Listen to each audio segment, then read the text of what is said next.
you study the future of warfare on Earth. Is that true? Yes, with the hope that there is none, that you can design the right weapon so that nobody ever goes to war with one another. Wow. Have you figured that out already? Huh, not yet. We could stand to learn a thing or two from you, I think. Yeah.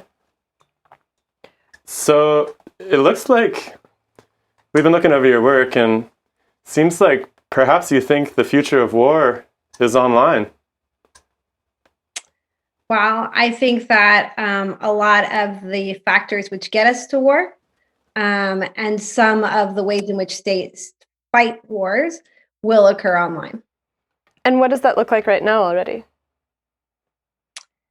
Well, if you look at states that are already at war with each other, for example, Russia and its hybrid conflicts, for instance, with Ukraine and Georgia, you see a use of cyber operations prior to launching conflicts to try and alter the information narrative. And then once they've started dropping bombs, you actually see the use of cyber operations to decrease the effectiveness of air defenses, to try and create and sow confusion, to try and create battlefield advantage. And how is this different from older versions of propaganda? This sounds like propaganda, right? Yeah, in some ways it's not different. So much of what we've seen in terms of disinformation campaigns, especially state-led disinformation campaigns, are very similar to the same kinds of propaganda that you've seen, back hundreds and even thousands of years as regimes try and control information in order to stay in power. There is a difference here, and that is the way that technology transmits information to so many different people in such a short period of time. And the ability to use big data algorithms to try and understand how your propaganda machine is working so that you can really have kind of like fly by the wire experimentation when it comes to disinformation that's occurring, as you're working. And this is kind of what we saw the Russians doing in 2016. They kept throwing stuff at the wall to see what would work. And because it was an environment where you could experiment so much, you saw that they were able to kind of adapt and innovate and change their disinformation methods in order to really try and influence the American electorate to distrust democracy and to vote for their candidate of choice. And what's their end game? Just a lot of chaos within your country? World power, world domination? So I think for Russia, I think the end game against the United States is to sow chaos. The idea is that anytime that the Americans are not cohesive or unified, that the Russians are able to get a slight advantage. And the Russians in general are at a significant disadvantage when it comes to the United States. They are a much weaker country when it comes to military and economy. And Putin is a dictator who is concerned about his ability to stay in power. So when you are able to affect the American population to distrust each other, or to pick a candidate that supports a lot of pro-Putin policies, then that's a wonderful end game. But I think the Russians in general are looking to sow chaos in the hope that creates, movements against democracy and a general distrust in Americans. That's their goal. China is very different. China is much more concentrated and focused in its disinformation campaigns. So for China, they care very much about their, regional issues. So Taiwan, for example, or territories that are contested, territories contested with India, territories contested, over near Nepal and Tibet. And so you see that a lot of their disinformation tactics are actually at creating this kind of regional hegemony. And they're much less interested in US domestic politics, but they are very interested in general in world population, believing that the Chinese message and that the Chinese regime, and especially the Xi Jinping regime, is a good and a possible alternative to a US-led liberal international order. And how effective are they? Is there a way that you have, as scientists studying this, to quantify it? Yeah, so that is exciting, is that because a lot of this is happening online, you have kind of a new generation of scholars that are able to measure public sentiment really by the minute. Now, it's a very difficult game because in the end, you're trying to understand not only how people feel, but how those feelings can translate into political action. So it's easy for me to measure, for example, how much somebody likes something on Facebook or how many responses something gets on Twitter. What's a lot more difficult for us as political scientists is trying to track those likes and those retweets to political action. Is this causing somebody to vote differently? Is it causing somebody to contribute to political campaigns? Is it causing somebody to join an uprising movement or a riot? And that's a much more difficult tracing mechanism, though we do have scholars that are starting to look at and say, okay, we know that this information is spreading. What role does that information spread have on things like elections, insurrections, protest movements, and kind of these big political variables that we really care about? And how do you know that they're actual real engagement and not just bot engagement? Yeah. So, I have not done this kind of work, but there's some really, really great work that's done by my colleagues at the Stanford Internet Observatory, for example, Renee DeResta, and they have looked at patterns of how these bots engage. And so there are both human and computer-based mechanisms that both scholars and now the social media platforms are increasingly using to disaggregate what is a real person and what are caricatures, what are botnets, what are personas that have been created in order to propagate a message. I think back in 2016, when we first started hearing about disinformation, this was more art than science. We weren't quite sure. But I think that now the scholars and really the social media platforms are doing a lot better job of trying to figure out what are real people and what are not. Interesting. And are there real people that are sitting behind these bot networks, or these are computer programs that are, right? Because if it's people, are they factories of people, or are they actually robots? Or just well, if they're robots, that means that somebody's built a robot that's indistinguishable from a human? Yeah, it gets a little messy, right? So we do hear about these like botnet factories. And I think in my mind, sometimes when you hear this about, botnet factories, you kind of envision these like traditional manufacturing factories where these just is like computers sitting at these, at these tables. And I mean, it's a little bit like that, right? So there's a lot of different methods that people use. So on one hand, you might have like a team of disinformation campaign folks. So let's, for example, take the Information Research Agency in Russia. So you have some team that's working there. And that team maybe is generating a lot of different personas, but they're human beings generating the personas. And those personas, because they're human beings behind it, are likely to be more effective at spreading information to a larger network of people and of building larger networks themselves. And then you have botnets, right, which are algorithm-based personas that a human being has at some point decided this is how they're going to react and engage and respond online. This is kind of the caricature of who they're going to be. These are, their sayings and they're about me. But those are all kind of generated by an algorithm that's generated by a human being and then proliferated to a variety of different mechanisms, whether those, phones, iPads, whatever, that are then, proceeding to engage.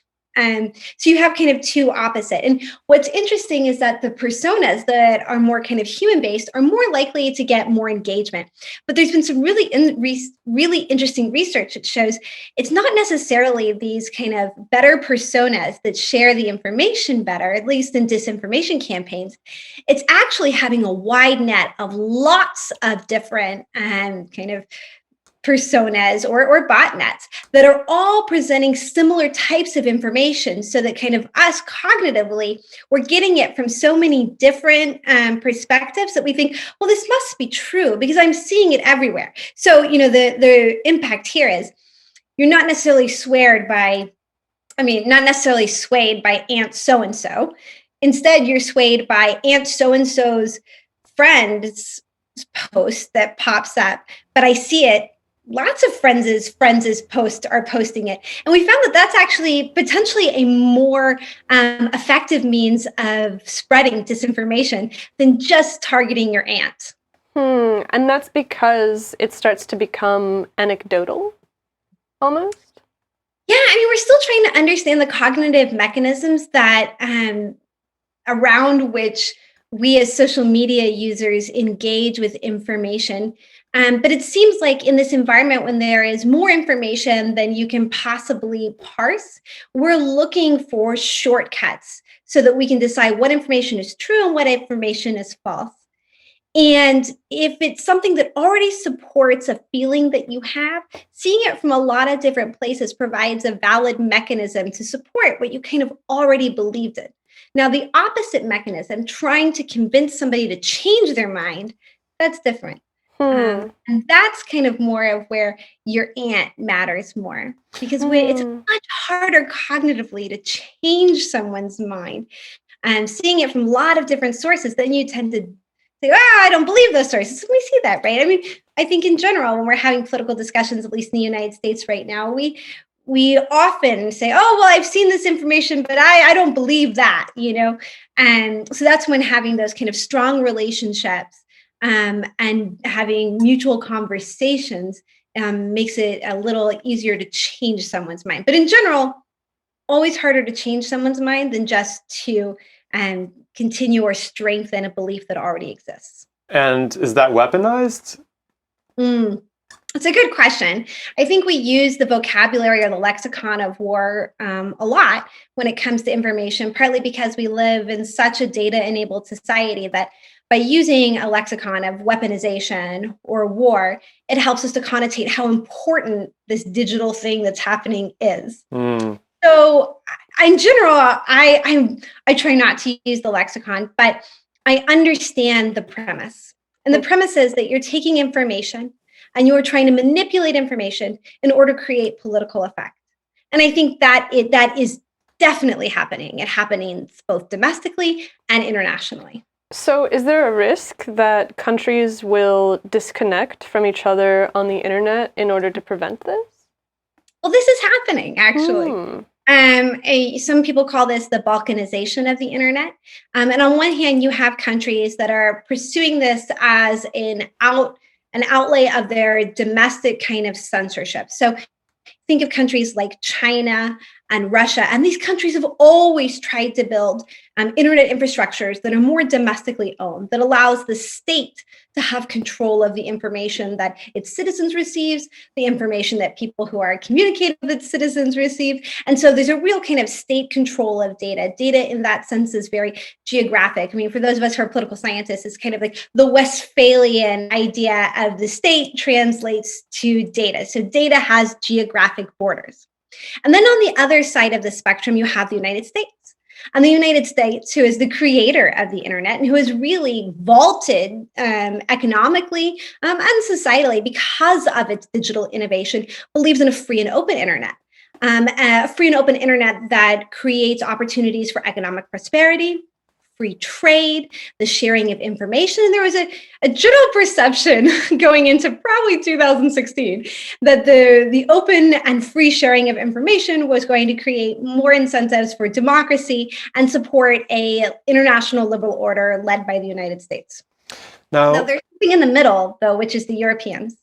And the Europeans also, they believe in data sovereignty in that if you're hosting your iPhone data on the cloud, if you're in the US, that iPhone data could be actually anywhere. We don't have a lot of rules about where it needs to physically exist.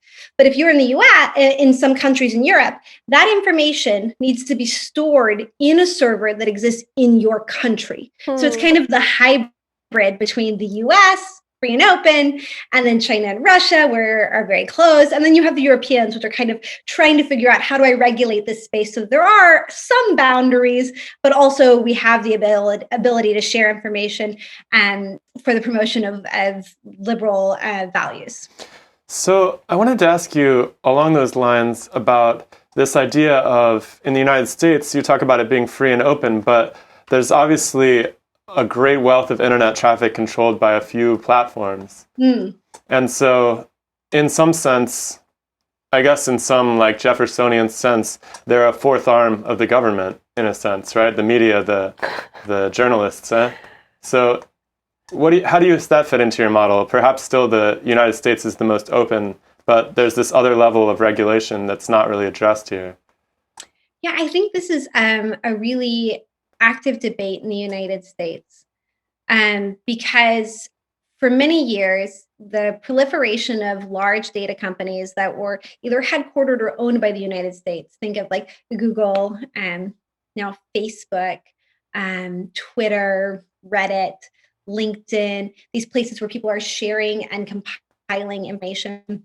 Yep. Amazon, in some senses, these digital behemoths that were collecting all this information. Really, I think for a long time, we thought of it as the US as it being a real advantage for the United States. But the United States' relationship with companies is not the same as China, for example. And I'm a believer in democracy and capitalism, so I'm good with that. I like that the U.S. doesn't necessarily run or can take. The U.S. government cannot necessarily take all the data that is being filtered through internet service providers or these big data corporations. But we have a bit of a more kind of a laissez-faire attitude towards these economic incentives for data. That is increasingly coming into debate because we're seeing that these data corporations, that there is a real kind of public good and public consequence from the way that they use their data. And what role the US government should have in regulating these data collectors and data providers, both for kind of free speech. What are the implications for free speech? What are the implications for, are there economic incentives for some companies to hold information that would otherwise be really good for human health or human safety? And so I think these are really active debates that are happening right now. I think the Obama administration wanted to have these debates, but it was very late in their administration. And then the Trump administration kind of forfeited it. And in the last year, a lot of these social media companies have had to experiment and try and figure it out themselves. And I think we're going to come to loggerheads here in the next few years because you have an increasingly interested Congress and a Biden administration that I think is kind of more ready to take on what are the appropriate lanes in the road for these big data companies. Well, this is something that I'm kind of looking at, and it seems like the things that are appearing on the internet in this propaganda form are things that people really think and feel. Like they voice their real worries? They voice something that is below the surface, right? People aren't reading something that their Aunt Sally's friend is posting and suddenly coming into some sort of, awakening. It's triggering something in them that they've already felt. Absolutely. I mean, that's how the Russians were so successful in 2016. It wasn't in creating new political movements in the United States. It was in finding the fissures that already existed in the United States and then exacerbating it. I think what a lot of people don't understand about at least the 2016 campaign was that the Russians didn't just innervate the Trump base. They also had a very, very heavy disinformation campaign on the left. And especially aimed at the Black Lives Matter group. And what the Russians were trying to do there was trying to convince those that were kind of voting in maybe a Black Lives Matter bloc that their vote didn't matter and that they should be disenfranchised and should not vote because their vote doesn't matter. And the memes and the tactics that they were using, they resonated because they pulled on hundreds of years of racist issues that the United States has had. And it created true threads about how the United States has disenfranchised the Black vote historically. And it took those issues and where it was most successful is when they paired those with popular memes or icons of the popular kind of society. And then that was then propagated through real members of the Black Lives Matter community. But the big difference between kind of maybe like the real personas and the Russians was that the Russians were explicitly trying to convince them to not vote. And then, on the right, they were innovating to vote for Trump, right? And so they were kind of just trying to pull out these fissures that already existed. And I think as you move into 2016 to 2020, you start seeing more of the domestic campaigns of disinformation that are just pushing on these fissures that already existed and that had really been exacerbated by the Russians. But then now we're bringing into it kind of real domestic movements that have been lingering under the surface, boiling under the surface. And now they've built a base. They've built Facebook groups. I mean, Facebook groups are a really large place where you see disinformation really coming together and solidifying, because people are opting into groups of very similar-minded individuals and then sharing similar information. So Facebook groups has a large role to play in taking these kind of sentiments that maybe somebody was feeling alone in their, house somewhere, and then they say, oh, this person in this other state feels the same way, and oh, this person in this other state feels the way, and there's kind of like sense of there's all these people who were hiding it and feeling it. Now we all feel it together, and that creates this sense of a movement. I mean, political movements are all about how you go from the simmer to the boil. And Facebook, in many ways, at least Facebook groups, in many ways, creates the mechanism by which you catalyze from simmer to boil. Now that you mentioned Facebook, they had a big scandal with, what was it, Cambridge Analytica? That sounds like it had a very similar tactic in, I can't remember, I think it was Trinidad and Tobago, where they managed to conduct a campaign to prevent people from voting in that election, right? Do you know about this? I mean, I hadn't heard about the Trinidad and Tobago. I don't follow that one as closely. I do think a lot of my colleagues at the Stanford Internet Observatory have been looking at the role of disinformation campaigns in other countries, countries in Africa, and actually, they've been looking at a lot of kind of Chinese and Russian disinformation campaigns in these other countries. So we're not, the United States is not the only target in these disinformation campaigns. But Cambridge Analytica is, a good example of activity that was happening really like kind of out in the open. There was not a sense that this was wrong and that it should not be something that occurs. And I think that the norms for that have been changing. I mean, the norms here about what is appropriate behavior for social media companies is changing really quickly. Kind of led by the social media companies, which is interesting. Maybe that's a very American reaction, is to have the norms changing from business and not government side. Do you think that the U.S. government is conducting similar disinformation campaigns in other countries? Like, is it mutual? Well, the U.S. has conducted disinformation campaigns for a very long time. And it's really hard to define kind of what is disinformation and what is diplomacy, for example.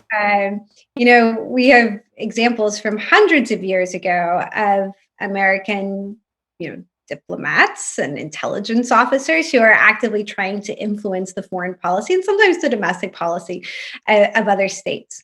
So I wouldn't, I don't think that it's, I think it would be hypocritical and inauthentic to say that the United States does not conduct its own form of propaganda. I mean, the Voice of America was an explicit propaganda machine trying to convince, the communists that democracy was the right form of governance and that the United States leading this democratic order was also the right thing. And then, we have a bit of a sordid history during the Cold War of being involved in disinformation campaigns, sometimes, to the benefit of regimes that were, not good with a capital G, right? We have supported kind of people who might look a little bit more like bad guys with these disinformation campaigns. Now, when it comes to the internet age and disinformation, the U.S. this is not the U.S.'s forte here. I mean, generally where the U.S. is quite good is either in kind of these very overt public messages about, city on the hill, democracy, or these kind of subterfuge, intelligence kind of campaigns, which We try. We're not always as successful. And when it comes to emulating something like what the Russians are doing with the IRA, that's not really in the United States' playbook. The United States is just so Why not? much more. It seems so effective.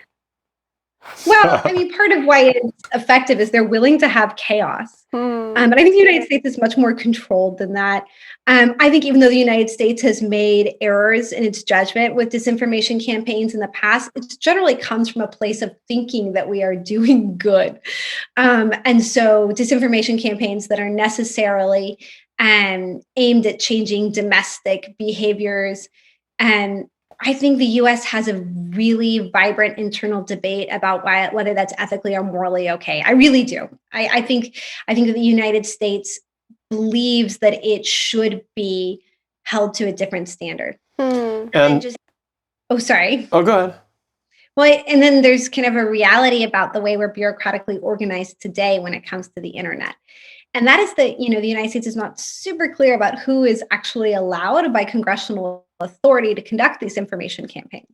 So this gets super wonky, super interesting. And there are a series of titles that that are laws that guide what different federal agencies can do, what NSA can do, what the CIA can do, what the military can do.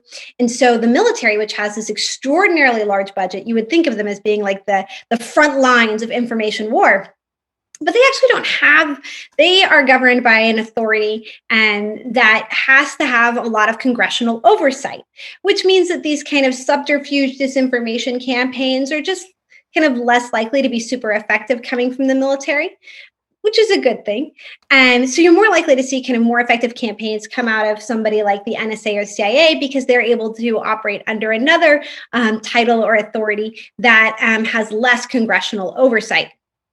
So, but those are smaller organizations than the U.S. military, for example, and so you might just not see the same kind of large scale campaigns that you would see out of Russia or China. Like China has the PLA doing this all the time. The U.S. has a very small group of information warriors that are actively trying to sow disinformation campaigns. Interesting. So I wanted to go back and look at your own country and some of the division that seems to have happened in the last year or so, or maybe it's going on longer than that. What percentage of that chaos, well, first of all, would you agree that there's increasing polarization and division within the civilian population?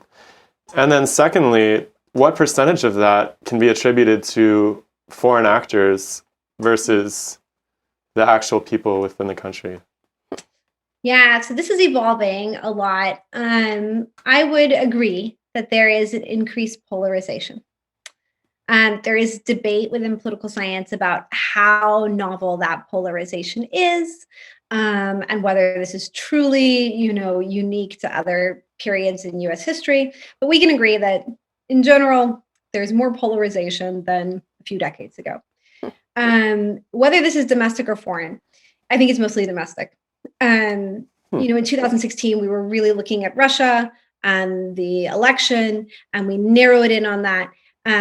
But even the researchers that were looking at the Russian disinformation campaigns were trying to remind everyone, hey, I'm briefing you about Russia, but this is only happening because there's already these domestic disinformation campaigns that are happening.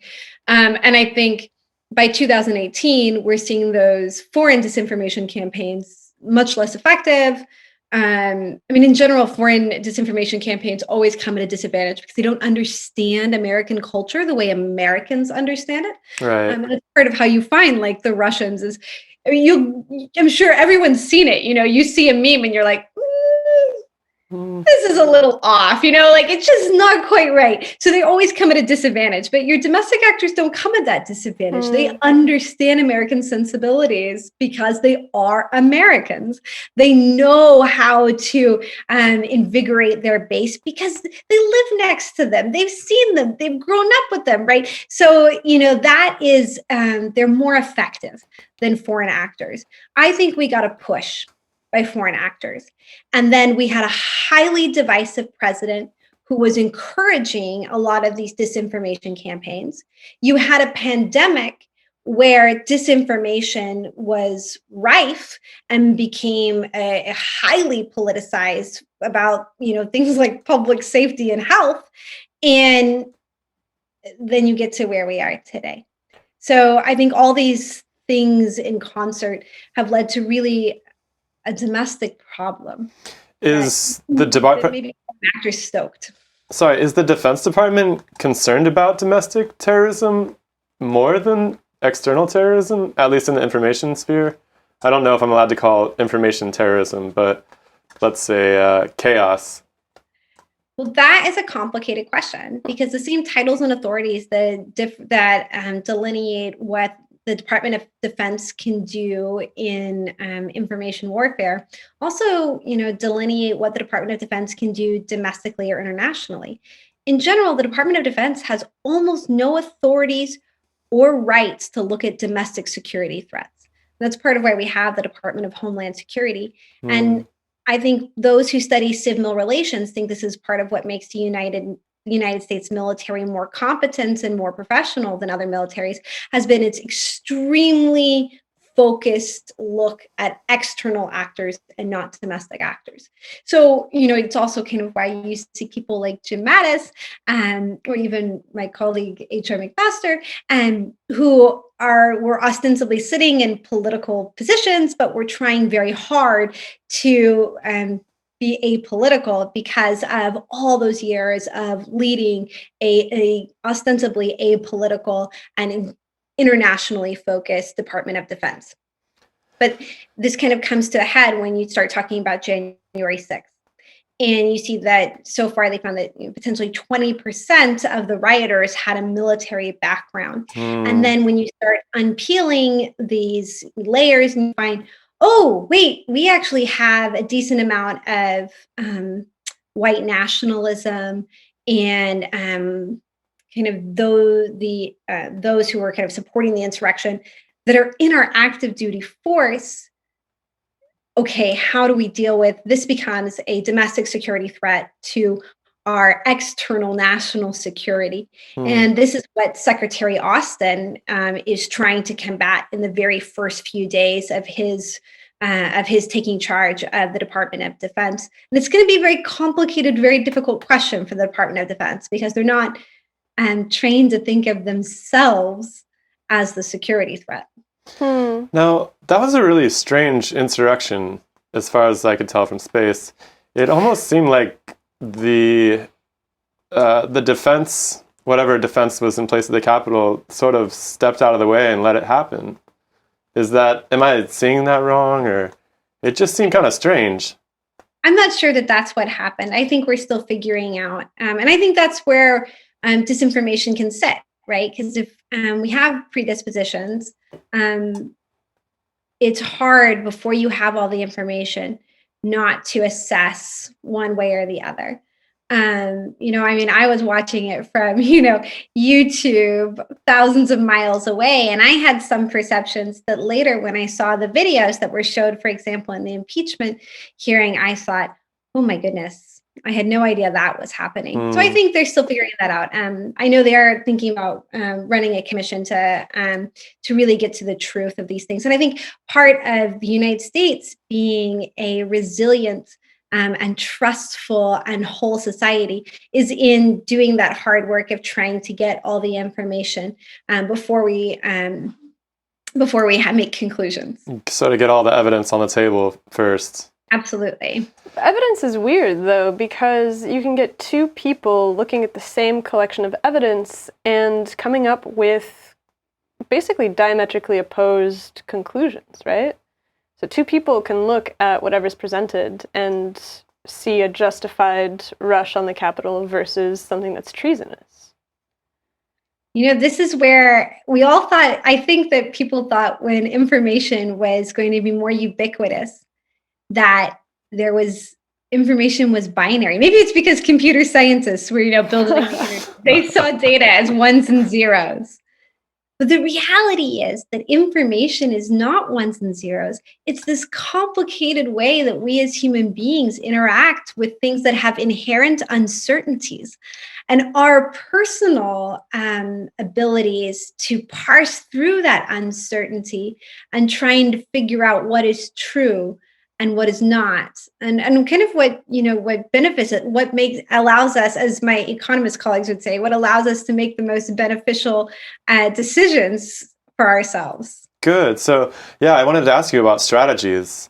I noticed in some of your talks previously, you'd mentioned that perhaps people should be looking closest at the pieces of information that reinforce their own worldviews as, something where you're likely to fall victim to your own biases. It's too good to be true. What other strategies do you have that people at home can start to implement in parsing information?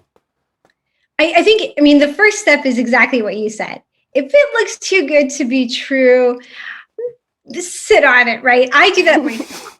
Sometimes there are things where I'm like, oh, no, she didn't, because I want it to be true. It's too good. But then I'm like, oh, that's too good. That's too okay. It can't possibly be true. So, for example, I'm a native Texan. I've never liked Ted Cruz. I start seeing things show up on Twitter that Ted Cruz is going to Cancun during the middle of the biggest power outage winter weather in hundreds of years of Texas history. I want to believe it. Of course he did. As somebody who deals with disinformation a lot, I thought, no, I need to look, so I'm sleuthing, and you're finding information. But I really needed, I knew that what my bias was. So I really needed to see all those pieces of information before I, really concluded with myself that it was true. And then even the more disciplined thing is to not tweet or Facebook message or, put out in social media your first hack at something, but instead to sit on it. If you can even give yourself a few seconds before you tweet or respond to something, I generally find that I have better takes if I have sat on something for a little bit longer. And where you see me kind of at my worst is where I have an emotional response and respond very quickly. Or if I've had, a glass or two of wine, that in general does not help my ability to stop disinformation either. So, that's a really good tactic. And then I think increasing your diversity of worldviews. I make it a point to never stop following somebody that I disagree with, especially people who I think it's most egregious, so that I can try and understand kind of what do they believe, where are they coming from, who are their kids. Sometimes I think, when you see on Facebook these people that you don't believe, you don't agree with them at all, it's easy to villainize them. And then sometimes seeing oh, but that's a picture of their kid. They're humans that we need to figure out how we empathize with one another and to get to the core of sharing this world together. Where can you find people that you disagree with? Too easy? Come to my Facebook. Maybe we will. You should. I think there's an old political science book that's about bowling and how community groups and being involved in your communities. And this is a Robert Putnam book where he focuses on bowling. But I think especially after this pandemic is over and we can all interact with each other again, joining these organizations, going to the school boards, and being involved at a local level with all sorts of different types of people. I think that is actually a really great way for us to engage with one another. And it's part of why the pandemic has made disinformation so rife, because we've all kind of had to decentralize, to turn into the tiniest cells and units of ourselves, and in order to protect ourselves. And in doing that, we've lost a lot of that interconnectedness, the bridges, the fibers, the things that bring us together as a society and cause us to trust one another and understand one another and empathize with one another. People tend to accumulate even in person along political lines, though, right? It seems difficult to believe that a white nationalist and, I don't know, a leftist would be in the same bridge club. They would be in different circles. The bridge clubs are inaccessible. Or the bowling club. these are places where it's very difficult to actually run into somebody who you really vehemently disagree with. Or am I misinterpreting that? Well, I mean, let's be honest. Are we ever going to get the far edges? Probably True. not. But if we can just have less people on the far edges and more towards the middle, I'd be perfectly happy with that. So, like, maybe you're white nationalist and you're the Antifa. I've never met an Antifa. I want to. But you've met a white nationalist? Oh, no. I know there is a circle there. But maybe if these people, maybe we can't re-engage them. But maybe my aunt, not my real aunt, my hypothetical right? Maybe my hypothetical aunt and my hypothetical high school friend, maybe these people can interact more with my hypothetical colleague at my liberal university, and these people can kind of see each other and move more towards a kind of moderate centrist. And then these guys and gals, mostly guys on the far edges, can really become marginalized and less consequential voices in our political discourse. Well, it seems like right now they're not getting marginalized, though, right? So there's been this election, there's been a change in who's in charge, but it hasn't really made anything go away. It's just been pushed out into the shadows, and it's no longer the central focus of media and newspapers and hot takes or whatever else. But it's still there. It's still brewing, fermenting, whatever you want to. Bubbling. Absolutely. I mean, we'll see. I think we're still, the jury is out, right? About whether those people are going to kind of marginalize and disappear to the edges, or whether they will continue to foment and create larger movements. I'm slightly optimistic. I feel like, and I don't have any quantitative analysis to support this, but I do feel like the vitriolic level of our rhetoric, at least in public discourse, whether that's public discourse being social media, I think that has dissipated a bit. So we'll see. That could just be, just because of the president change? I was going to say, I mean, there's evidence that this is partly because President Trump has been banned from the major social media platforms, and that without that kind of central figurehead, that it has decreased the amount of activity. To be fair, that is kind of how populism works, especially very personalistic populist movements. So, Juan Perón and Mussolini, Franco. Strongmen. Strongmen, but where it's very much based on kind of this very personalistic reputation. And it's not about, like, in Trump's case, right? Like, it's not about being a Republican. It's not like, oh, I'm so excited about being a Republican. It's excited about being a Trumper, being supportive of Trump, right? And so when you are no longer supportive of Trump, then you have to go back to, like, well, what is Republicanism?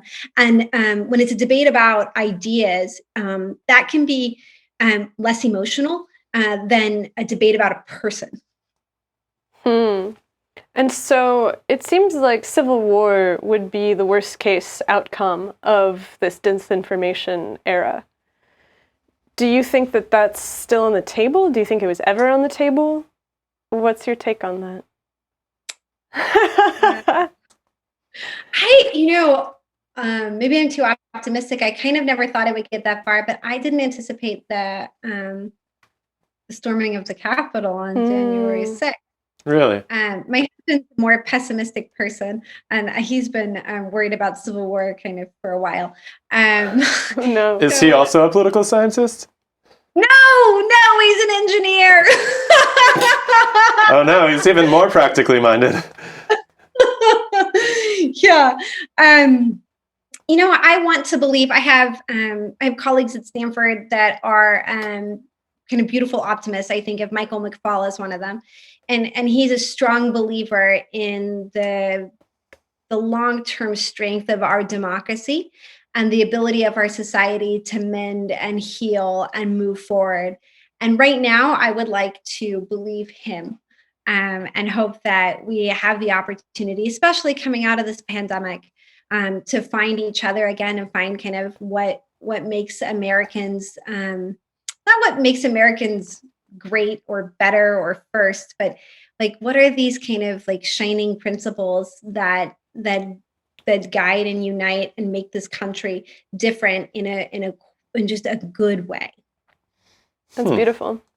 I want to go back to something that you said earlier to shift gears completely.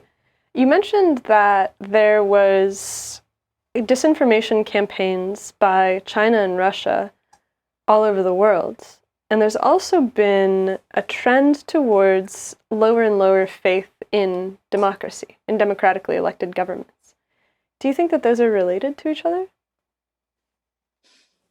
Well, I mean, the countries that they're leading disinformation campaigns don't have strong histories of democracy in general. So, they're not like particularly, they don't have a strong repertoire. They don't have a long history or practice of being democratic institutions.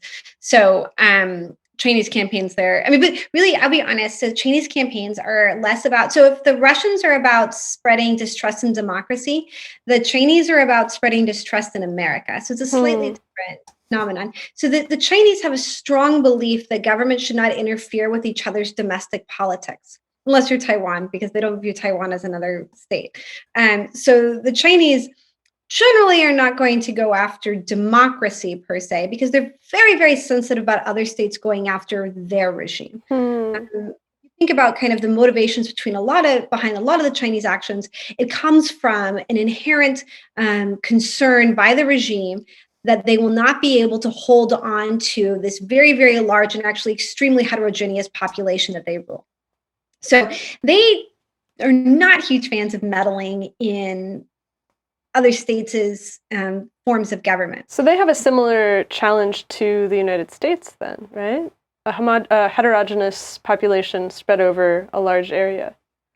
Yes. And the big difference is a highly centralized government, right? So they need people to believe that the government works, and that, well, they need to believe that people should support the government, or it will be worse for them.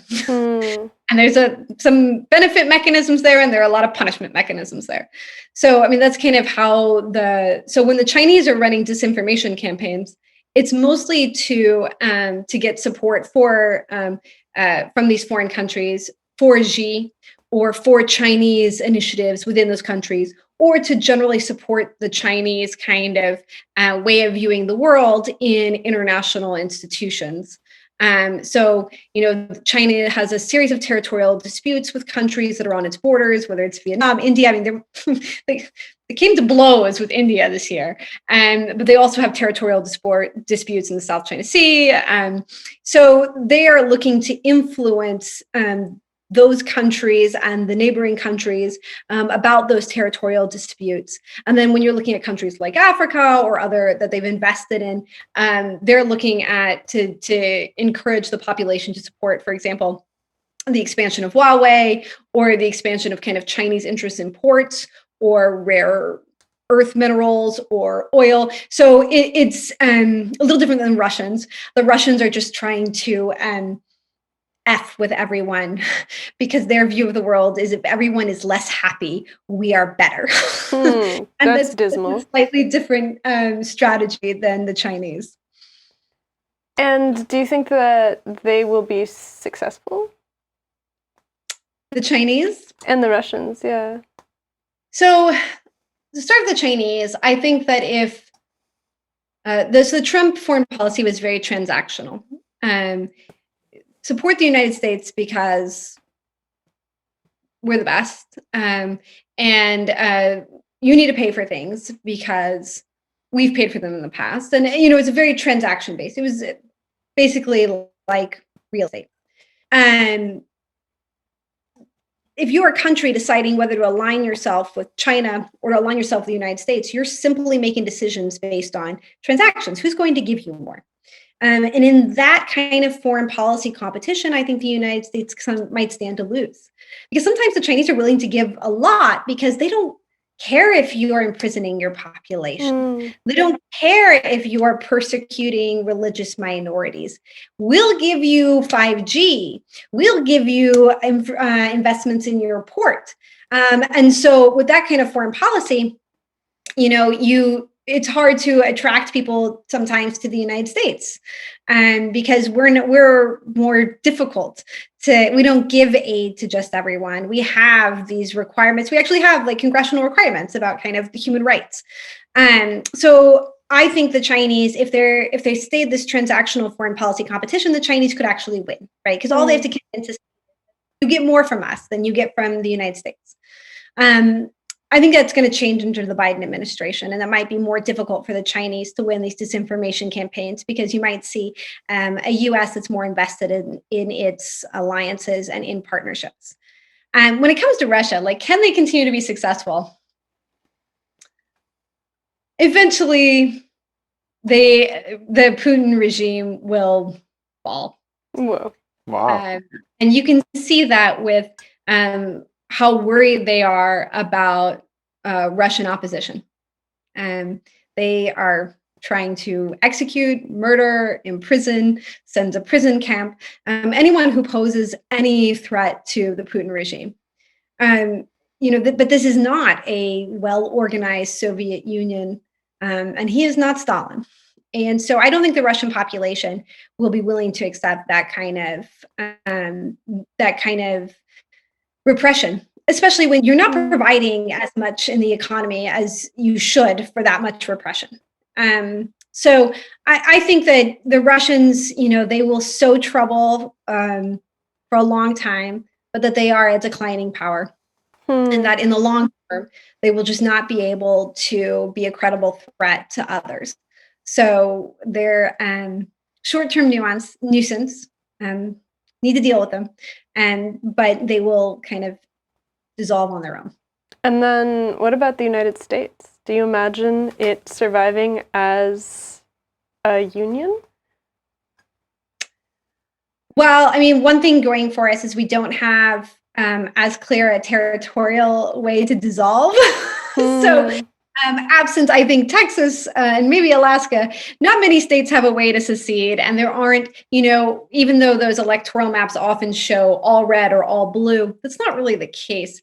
You actually have populations that are a lot more purple, but just with, a majority red or majority blue. And so I think it's less likely that it dissolves in that way. What I'm more worried about, though, is that populists don't just die. Populist movements don't just die.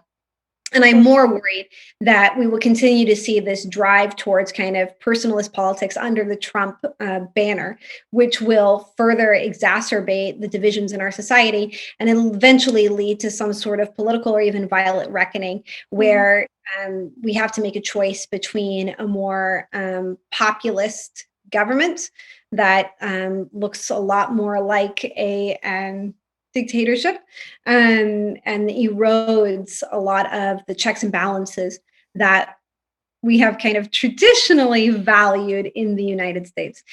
So I think that whatever happens in the United States will feel more like this kind of insidious threat, hopefully not to a catalyst that changes our kind of way of viewing the government.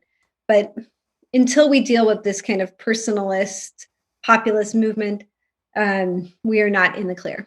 Why is there such a strong base for that? Is that going to go away? Or is there a way of addressing that base? Strong base for populism? Yeah.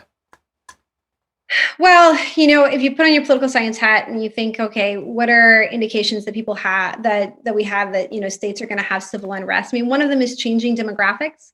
So when you have a majority race, a majority ethnicity, a majority kind of cohesive type of people, and that majority starts to not be the majority, which actually is occurring, right? Like it used to be the United States population was majority white, and you had all these other minorities, and now you have the minority as a pack kind of are a larger majority.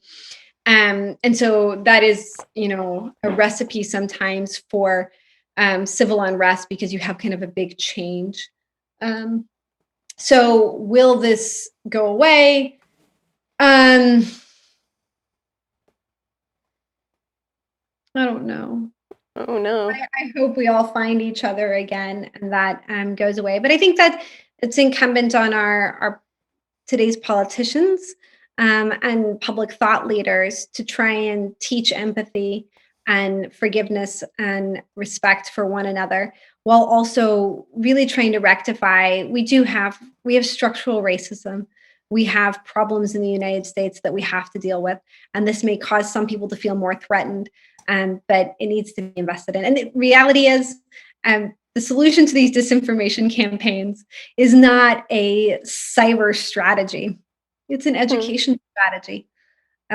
It's a education strategy where we invest in all of our population across all of our incomes, across all of our races, to create a more educated society where people have more opportunities to succeed.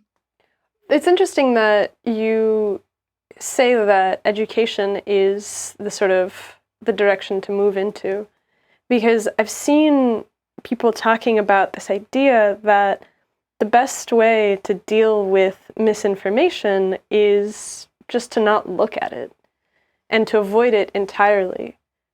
I saw somebody, I think that there was, we get a New York Times subscription out here in space, and sometimes I read through the articles, and there was an opinion recently that was something like, you shouldn't go and look at bad things written on the internet because those people are better at propaganda than you are.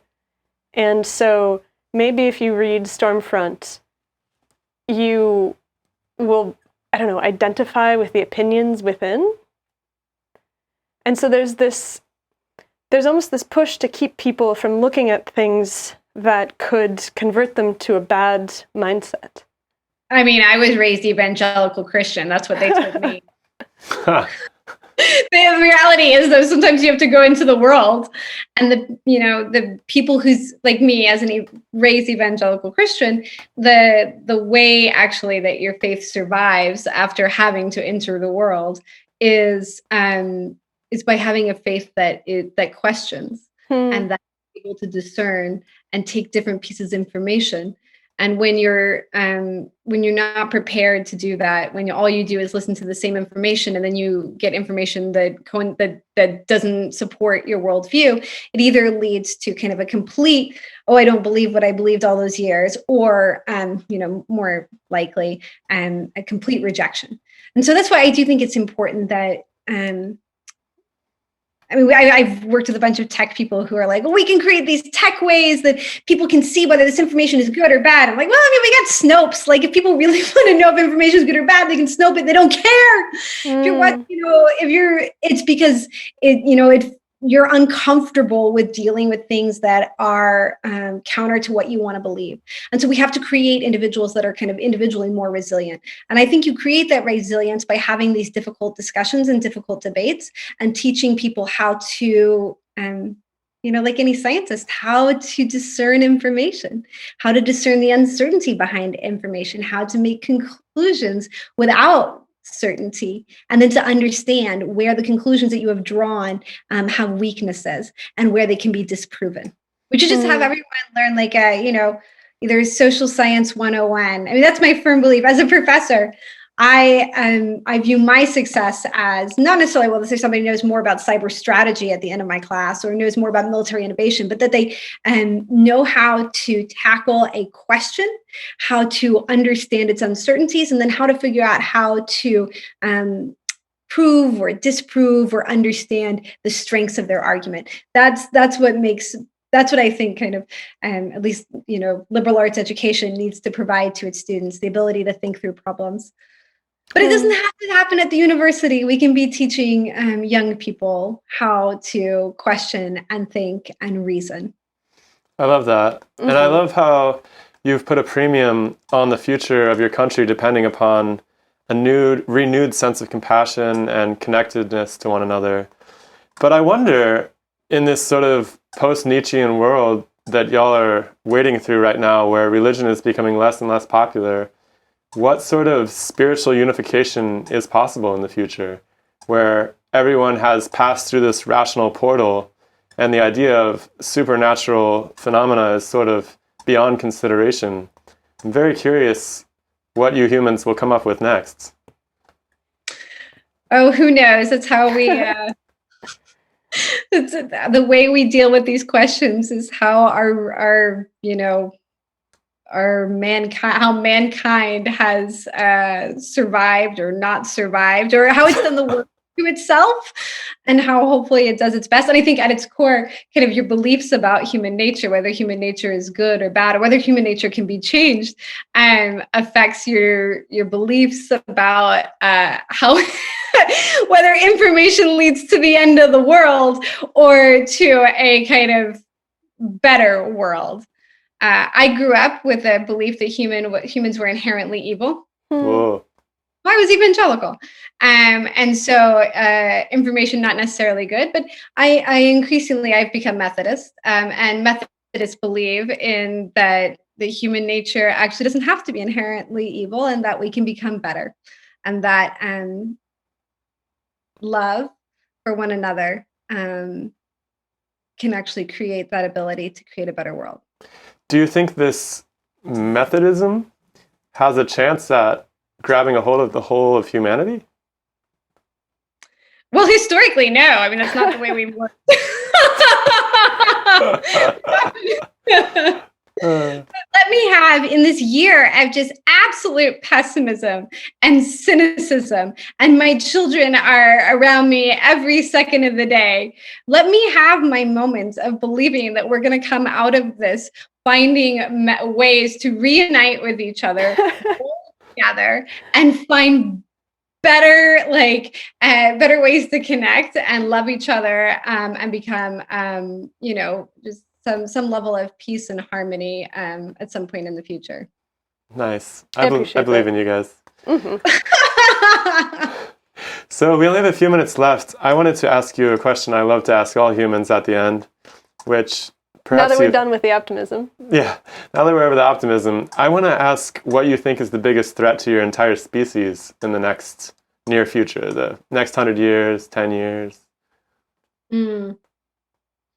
Not even in your professional opinion, but just in your human opinion. So I think, there are two real threats. One is kind of this threat that digital dependencies and disinformation erode trust. And with the erosion of trust, it erodes kind of basic social goods. And with the erosion of basic social goods, we end up in war, right? It's not good for everyone. That's one thing I worry about. I worry about it quite a bit. The other thing I worry about is an exogenous shock, which is, kind of exogenous, which is climate change, and the way in which extreme weather patterns, the rising sea levels, and changes in our global climate will end up creating scarcity or create new incentives to bring out the worst in each other. And that, kind of the pairing of disinformation, which disintegrates trust, with climate change will create a lot of incentives for fierce competition and violence and war. And those are the things that worry me. It worry me for my daughter's generation. Well, hopefully we can figure it out before your daughters have to deal with it. Here's hoping. Here's hoping. Well, thank you so much for your time, Dr. Schneider. It was really wonderful to talk to you. Absolutely. Good luck. Bye. Bye.